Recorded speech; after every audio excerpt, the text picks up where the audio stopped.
প্রিয় পাঠকেরা, তোমরা দেখছো স্বপ্ন পূরণ এডুকেশন চ্যানেল। আমরা প্রতিদিনের মতন আজকেও নিয়ে চলে এসেছি কিছু প্রশ্ন ও উত্তরের ভিডিও নিয়ে বাংলায় গুরুত্বপূর্ণ প্রশ্ন উত্তরগুলো প্রতিদিন পাওয়ার জন্য আমাদের চ্যানেলটি লাইক, কমেন্ট, শেয়ার এবং সাবস্ক্রাইব করে দিও। সাবস্ক্রাইব করে বেল আইকনটি প্রেস করে নিও, তাহলে নতুন নতুন ভিডিও নোটিফিকেশনগুলো তোমরা খুব সহজেই পেয়ে যাবে। এবং নতুন যারা আমাদের চ্যানেলে প্রশ্ন উত্তরের ভিডিওগুলো দেখছো তারা অবশ্যই লাইক, কমেন্ট, শেয়ার এবং সাবস্ক্রাইব করে বেল আইকনটি প্রেস করে নিও। এবং তোমরা তোমাদের বন্ধুদের প্রচুর পরিমাণে ভিডিওগুলো শেয়ার করো, যাতে তারাও আপকামিং পরীক্ষায় এই প্রশ্নোত্তরের ভিডিওগুলো পেয়ে উপকৃত হতে পারে। আমাদের ডেসক্রিপশান বক্সে ফেসবুক গ্রুপ, টেলিগ্রাম গ্রুপ এবং হোয়াটসঅ্যাপ গ্রুপের লিঙ্ক দেওয়া আছে, সেখানে গিয়ে সবাই অবশ্যই জয়েন করে নিও। এবং তোমরা অবশ্যই কমেন্ট বক্সে কমেন্ট করে জানিও তোমাদের কোন বিষয়ের ওপর ভিডিওর প্রয়োজন আছে। আমরা তাহলে সেই বিষয়ের ওপর ভিডিও নিয়ে আসার চেষ্টা করব। এবং এখনও যারা আমাদের চ্যানেলটি লাইক, কমেন্ট, শেয়ার এবং সাবস্ক্রাইব করনি, তারা অবশ্যই লাইক, কমেন্ট, শেয়ার এবং সাবস্ক্রাইব করে দিও। তাই অযথা সময় নষ্ট না করে চলে আসি আজকের প্রথম প্রশ্নে। আজকের প্রথম প্রশ্ন, 1 নম্বর প্রশ্ন, অসহযোগ আন্দোলন কোন সালে সাময়িকভাবে মুলতুবি রাখা হয়েছিল? তোমাদের সামনে 4টে অপশান রয়েছে। এখানে 4টে অপশানের মধ্যে সঠিক উত্তরটি হয়ে যাবে অপশান সি, 1922 সালে। অসহযোগ আন্দোলন 1922 সালে সাময়িকভাবে মুলতুবি রাখা হয়েছিল। এর সম্বন্ধে গুরুত্বপূর্ণ তথ্য তোমরা দেখে নাও। অসহযোগ আন্দোলন 1922 সালের ফেব্রুয়ারিতে চৌরি চৌরা ঘটনার পর সাময়িকভাবে মুলতুবি রাখা হয়েছিল। 1920 সালে মহাত্মা গান্ধীর নেতৃত্বে অসহযোগ আন্দোলন শুরু হয়। 1920 সালে মহাত্মা গান্ধীর নেতৃত্বে অসহযোগ আন্দোলন শুরু হয়েছিল, কিন্তু 1922 সালে ফেব্রুয়ারিতে উত্তরপ্রদেশের গোরখপুর জেলার চৌরি চৌরা নামক স্থানে এক হিংসাত্মক ঘটনা ঘটে, যেখানে উত্তেজিত জনতা একটি পুলিশ ফাঁড়িতে আগুন লাগিয়ে দেয় এবং এতে 22 জন পুলিশকর্মী নিহত হন। এই ঘটনার প্রতিক্রিয়ায় গান্ধীজি এই আন্দোলন প্রত্যাহার করে নেন, যা 1922 সালের ফেব্রুয়ারিতে ঘটেছিল। পরবর্তী প্রশ্ন, 2 নম্বর প্রশ্ন, ভারতের জাতীয় কংগ্রেসের কোন অধিবেশনে প্রথমবার বন্দে মাতরম গানটি গাওয়া হয়? তোমরা কিন্তু প্রশ্নগুলো দেখা মাত্রই কমেন্ট বক্সে উত্তর করার চেষ্টা করবে। এবং এখনও যারা লাইক, কমেন্ট, শেয়ার এবং সাবস্ক্রাইব করেনি, তারা অবশ্যই লাইক, কমেন্ট, শেয়ার এবং সাবস্ক্রাইব করে দেবে। এখানে 4টে অপশানের মধ্যে সঠিক উত্তরটি হয়ে যাবে অপশান সি, 1896 অধিবেশন। ভারতের জাতীয় কংগ্রেসের 1896 অধিবেশনে প্রথমবার বন্দে মাতরম গানটি গাওয়া হয়। এর সম্বন্ধে গুরুত্বপূর্ণ তথ্য তোমরা দেখে নাও। 1896 সালের কলকাতা জাতীয় কংগ্রেসের অধিবেশনে প্রথমবার বন্দে মাতরম গানটি গাওয়া হয়েছিল। কলকাতা অধিবেশনের সভাপতি ছিলেন রহমত উল্লাহ এম সায়ানি। বন্দে মাতরম গানটি গেয়েছিলেন রবীন্দ্রনাথ ঠাকুর এবং গানটি লিখেছিলেন বঙ্কিমচন্দ্র চট্টোপাধ্যায় 1874 সালে। গানটি 1882 সালে বাংলা উপন্যাস আনন্দমাঠে প্রকাশিত হয়েছিল। জাতীয় কংগ্রেস বা আইএনসি, জাতীয় কংগ্রেস 1885 সালে 28শে ডিসেম্বর প্রতিষ্ঠিত হয়। জাতীয় কংগ্রেসের জনক ছিলেন অ্যালান অক্টাভিয়ান হিউম। পরবর্তী প্রশ্ন, 3 নম্বর প্রশ্ন, 1920 সালে অসহযোগ আন্দোলন শুরু করার দিনে কোন নেতার মৃত্যু হয়? তোমাদের সামনে 4টে অপশান রয়েছে। 4টে অপশানের মধ্যে সঠিক উত্তরটি হয়ে যাবে অপশান এ, বাল গঙ্গাধর তিলক। 1920 সালে অসহযোগ আন্দোলন শুরু করার দিনে বাল গঙ্গাধর তিলকের মৃত্যু হয়। এর সম্বন্ধে গুরুত্বপূর্ণ তথ্য তোমরা দেখে নাও। 1920 সালের 1 আগস্ট অসহযোগ আন্দোলন শুরু হওয়ার দিন বাল গঙ্গাধর তিলকের মৃত্যু হয়। অসহযোগ আন্দোলন শুরু হওয়ার দিন অর্থাৎ 1 আগস্ট 1920 সালে বিখ্যাত নেতা বাল গঙ্গাধর তিলকের প্রয়াত হন। এই একই দিনে গান্ধীজি অসহযোগ আন্দোলনের ডাক দেন। পরবর্তী প্রশ্ন, 4 নম্বর প্রশ্ন, কংগ্রেস ওয়ার্কিং কমিটি কোন স্থানে ভারত ছাড়ো আন্দোলনের প্রথম প্রস্তাব গ্রহণ করে? তোমাদের সামনে 4টে অপশান রয়েছে। 4টে অপশানের মধ্যে সঠিক উত্তরটি হয়ে যাবে option A, Wardha. Congress working committee Wardha স্থানে ভারত ছাড়ো আন্দোলনের প্রস্তাব প্রথম গ্রহণ করে। এর সম্বন্ধে গুরুত্বপূর্ণ তথ্য তোমরা দেখে নাও।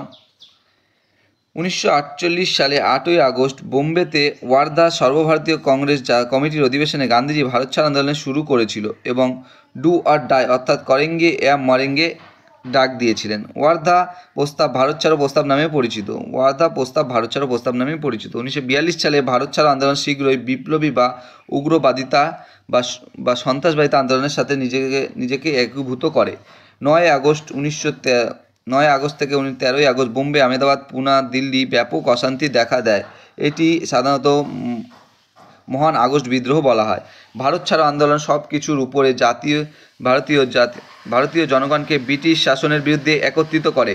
ক্রিপ্স মিশন এবং এর ব্যর্থতার ছাড়া ভারত ছাড়ো আন্দোলনের জন্য গান্ধীজি আহ্বানে গুরুত্বপূর্ণ ভূমিকা পালন করেছিল। 1922 সালে ভারত ছাড়ো আন্দোলনের সুবর্ণ জয়ন্তী উপলক্ষে ভারতীয় রিজার্ভ ব্যাংক 1 টাকা স্মারক মুদ্রা জারি করেছিল। পরবর্তী প্রশ্ন এবং 5 নম্বর প্রশ্ন, আইএনএর বিখ্যাত বিচার মামলা দিল্লির লালকেল্লায় কত সালে অনুষ্ঠিত হয়েছিল? এখানে 4টে অপশানের মধ্যে সঠিক উত্তরটি হয়ে যাবে অপশান এ 1945 সালে।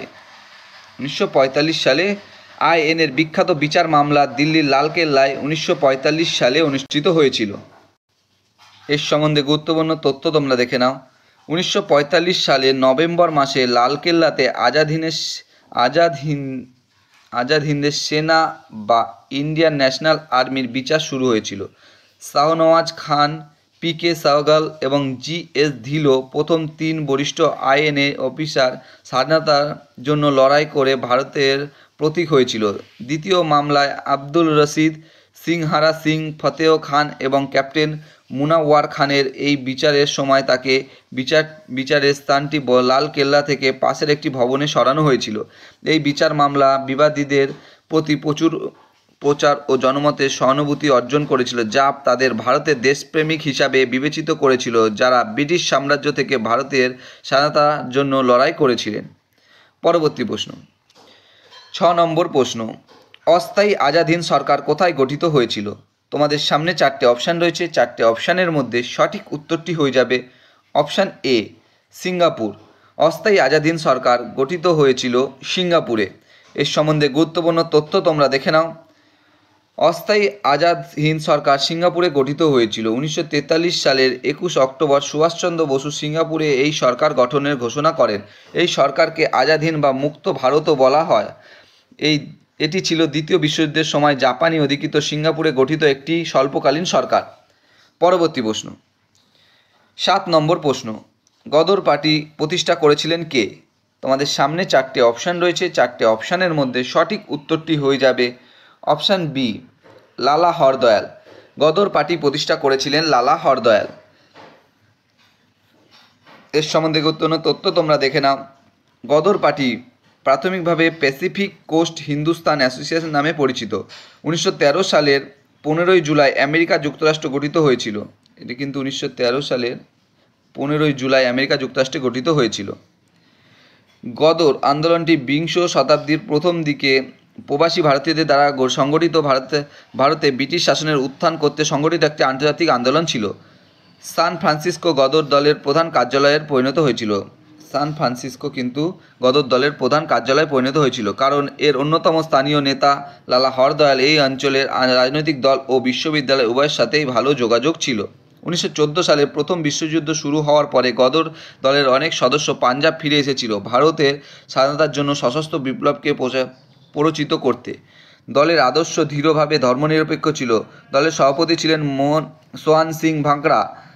বলেছিলেন, আমরা শিখ বা পাঞ্জাবি নই, আমাদের ধর্ম দেশপ্রেম। 1944 সালে দলটি আনুষ্ঠানিকভাবে নির্মূল হয়েছিল। 1944 সালে দলটি আনুষ্ঠানিকভাবে নির্মূল হয়েছিল। পরবর্তী প্রশ্ন 8 নম্বর প্রশ্ন, 1932 সালে অল ইন্ডিয়া হরিজন সমাজ প্রতিষ্ঠা করেছিলেন কে? তোমাদের সামনে 4টে অপশান রয়েছে। 4টে অপশানের মধ্যে সঠিক উত্তরটি হয়ে যাবে option D M K Gandhi. 1932 সালে অল ইন্ডিয়া হরিজন সমাজ প্রতিষ্ঠা করেছিলেন এম কে গান্ধী। এই সম্বন্ধে গুরুত্বপূর্ণ তথ্য তোমরা দেখে নাও। 1932 সালে মহাত্মা গান্ধী অল ইন্ডিয়া হরিজন সমাজ প্রতিষ্ঠা করেন। এই সংস্থাটি অস্পৃশ্যতা দূরীকরণ, দলিত ও অবহেলিত শ্রেণীর উন্নতির জন্য কাজ করত। এটি হরিজনদের জন্য বিভিন্ন সুযোগ সুবিধা যেমন স্কুল, কূপ, মন্দির প্রতিষ্ঠা এবং অস্পৃশ্যতাদের বিরুদ্ধে প্রচারণার মতো কার্যকর্ম গ্রহণ করে। সংক্ষেপে, মহাত্মা গান্ধী 1932 সালে অল ইন্ডিয়া হরিজন সমাজ প্রতিষ্ঠা করেন, যার প্রধান লক্ষ্য ছিল অস্পৃশ্যতা দূর করা এবং দলিত ও অবহেলিত শ্রেণীর মানুষের জীবনযাত্রার মান উন্নয়ন করা। পরবর্তী প্রশ্ন, 9 নম্বর প্রশ্ন, ভারতের কোন রাজ্যে সম্পূর্ণ জৈব পদ্ধতিতে চাষ হয়? তোমাদের সামনে 4টে অপশান রয়েছে, 4টে অপশানের মধ্যে সঠিক উত্তরটি হয়ে যাবে অপশান ডি, সিকিম। ভারতের সিকিম রাজ্যে সম্পূর্ণ জৈব পদ্ধতিতে চাষ হয়। এর সম্বন্ধে গুরুত্বপূর্ণ তথ্য তোমরা দেখে নাও। সিকিম প্রায় 75,000 হেক্টর কৃষি জমিতে জৈব পদ্ধতি প্রয়োগ করে ভারতের সম্পূর্ণ জৈব রাজ্য হয়ে উঠেছে। 2003 সালে পবন চামলিং এর নেতৃত্বাধীন সরকার বিধানসভায় ঘোষণার মাধ্যমে সিকিমকে জৈব চাষের রাজ্য হিসাবে গড়ে তোলার সিদ্ধান্ত নিয়েছিল। দ্বিতীয় ধাপটি নির্বাচিত কয়েকটি গ্রামে জৈব চাষের প্রচারে জড়িত। জৈব আন্দোলনের শুরু হয়েছিল 100টি গ্রাম দিয়ে, যা বায়ো ভিলেজ হিসেবে গৃহীত হয়েছিল। সিকিম উত্তর ও উত্তর পূর্ব তিব্বতীয় সীমানায়, পূর্বে ভুটান, পশ্চিমে নেপাল এবং দক্ষিণে পশ্চিমবঙ্গ। 1975 সালে ভারতীয় সেনাবাহিনী গ্যাংটক শহর দখল নেওয়ার পরে একটি গণভোট অনুষ্ঠিত হয়েছিল, যার ফলে রাজতন্ত্রের অবসান হয় এবং সিকিম ভারতের 22তম রাজ্য হিসাবে ভারতে যোগ দেয়। রাজ্যের প্রায় 35% কাঞ্চনজঙ্ঘা জাতীয় উদ্যান দ্বারা আচ্ছাদিত, যা একটি ইউনেস্কোর বিশ্ব ঐতিহ্য স্থান। পরবর্তী প্রশ্ন, 10 নম্বর প্রশ্ন এবং আজকের শেষ প্রশ্ন, ইরানের মুদ্রা কি? তোমাদের সামনে 4টে অপশান রয়েছে, 4টে অপশানের মধ্যে সঠিক উত্তরটি হয়ে যাবে অপশান এ, ইরানি রিয়াল। ইরানের মুদ্রা হলো ইরানি রিয়াল। এর সম্বন্ধে গুরুত্বপূর্ণ তথ্য তোমরা দেখে নাও। ইরানের মুদ্রা হলো রিয়াল। একে ইরানি রিয়াল বলা হয়, একে কিন্তু ইরানি রিয়ালও বলা হয়। এর প্রতীক হলো এবং আইএসও কোড হলো IRR। এর প্রতীক এবং আইএসও কোড হলো IRR। যদিও রিয়াল ইরানের সরকারি মুদ্রা, দৈনন্দিন জীবনে তোমান শব্দটি সাধারণত ব্যবহৃত হয়, যেখানে 1 তোমান সমান 10 রিয়ালের সমান। বন্ধুরা, তোমাদের জন্য আজকে কটাই প্রশ্নোত্তর ছিল। তোমাদের প্রশ্নোত্তরগুলো পেয়ে যদি উপকৃত হয়ে থাকো, অবশ্যই আমাদের চ্যানেলটি লাইক, কমেন্ট, শেয়ার এবং সাবস্ক্রাইব করে দিও। সাবস্ক্রাইব করে বেল আইকনটি প্রেস করে নিও, তাহলে নতুন নতুন ভিডিও নোটিফিকেশনগুলো তোমরা খুব সহজেই পেয়ে যাবে। এবং নতুন যারা আমাদের চ্যানেলে প্রশ্নোত্তরের ভিডিওগুলো দেখছো, তারা অবশ্যই লাইক, কমেন্ট, শেয়ার এবং সাবস্ক্রাইব করে দিও। সাবস্ক্রাইব করে বেল আইকনটি প্রেস করে নিও এবং তোমরা তোমাদের বন্ধুদের প্রচুর পরিমাণে ভিডিওগুলো শেয়ার করো, যাতে তারাও আপকামিং পরীক্ষায় প্রশ্নোত্তরের ভিডিওগুলো পেয়ে উপকৃত হতে পারে। আমাদের ডেসক্রিপশন বক্সে ফেসবুক গ্রুপ, টেলিগ্রাম গ্রুপ এবং হোয়াটসঅ্যাপ গ্রুপের লিঙ্ক দেওয়া আছে, সেখানে গিয়ে সবাই অবশ্যই জয়েন করে নিও। এবং এখনও পর্যন্ত যারা আমাদের চ্যানেলটি লাইক, কমেন্ট, শেয়ার এবং সাবস্ক্রাইব করেনি, তারা অবশ্যই লাইক, কমেন্ট, শেয়ার এবং সাবস্ক্রাইব করে নিও। এবং তোমরা কমেন্ট বক্সে কমেন্ট করে জানিও তোমাদের কোন বিষয়ের উপর ভিডিওর প্রয়োজন আছে, আমরা সেই বিষয়ের উপর ভিডিও নিয়ে আসার চেষ্টা করব। এবং তোমরা লাইক, কমেন্ট, শেয়ার এবং সাবস্ক্রাইব করলে আমরা আরও আগ্রহ পাবো এবং নতুন নতুন ভিডিও নিয়ে আসার চেষ্টা করব। তাই তোমরা অবশ্যই আমাদের চ্যানেলটি লাইক, কমেন্ট, শেয়ার এবং সাবস্ক্রাইব করে দিও।